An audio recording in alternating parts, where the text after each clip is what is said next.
Welcome to Fruit Snacks, a weekday podcast that covers big ideas about the Christian worldview in a bite-sized format.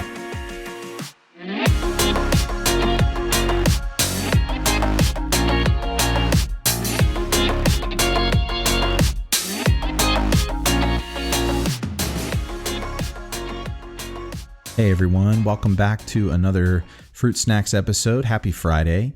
This might be a somewhat shorter Fruit Snacks episode, but it's, I guess we could treat this like an addendum to our doctrine of salvation that we've been focusing on this week. I just wanted to point out a sort of word study that is certainly a large undertaking, but well worth it if you can find the time to do it. And that is the word study on the word saved.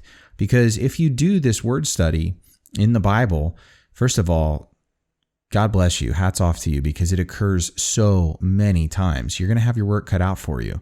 But the question that we should ask when we're doing something like a word study on a big word like saved, that's just so core to the Bible and to so many different doctrines, is the question we should ask is, saved from what?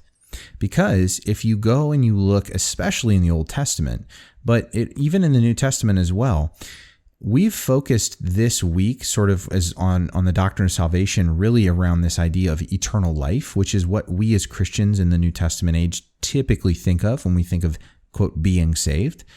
But the Old Testament especially, the word saved often refers much more to this idea of being saved from temporal consequences or physical ramifications of actions, or even physical death itself. More like if we were to use the term, she saved my life because she pushed me out of the way of that oncoming bus, right? Well, we're not talking about eternal life or salvation in that kind of sense. We're talking about she saved me from physical consequences, from physical death, from something really bad happening to me. And in the Old Testament, it is almost always used more in that sense. Not saying it never refers to eternal life, because of course it does, but that's a much more common way of this word being used.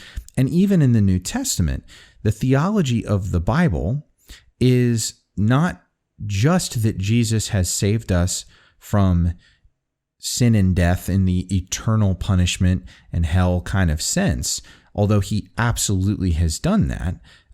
We just spent time over the last few weeks talking about Genesis 3 and the doctrine of mankind, and we looked at the garden and all those different things, the doctrines of sin and death.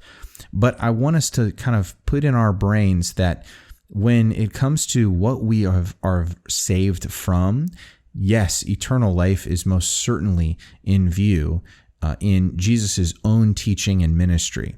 But that is not all that we as Christians or anyone from God's perspective, when they are saved from.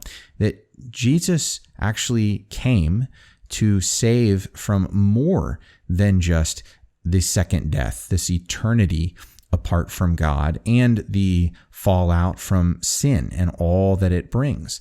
There are actually at least three major victories, we can call them, of Jesus, because when Jesus came, there were at least three major problems with the world that Jesus was essentially solving through his ministry. And the problems of sin and death vis-a-vis Genesis 3 is only one of the problems that Jesus was coming to address and to deal with, and ultimately to claim victory over.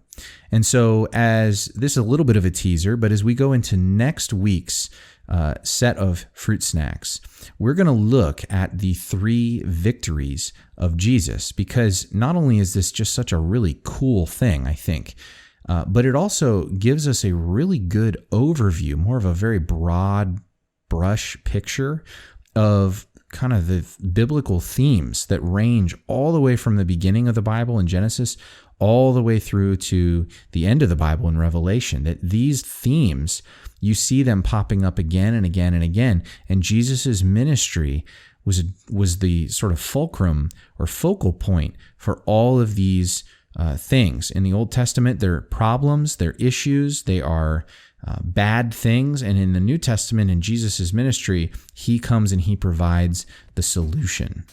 So we're going to take a look at those this next week. And I hope that you will join me then.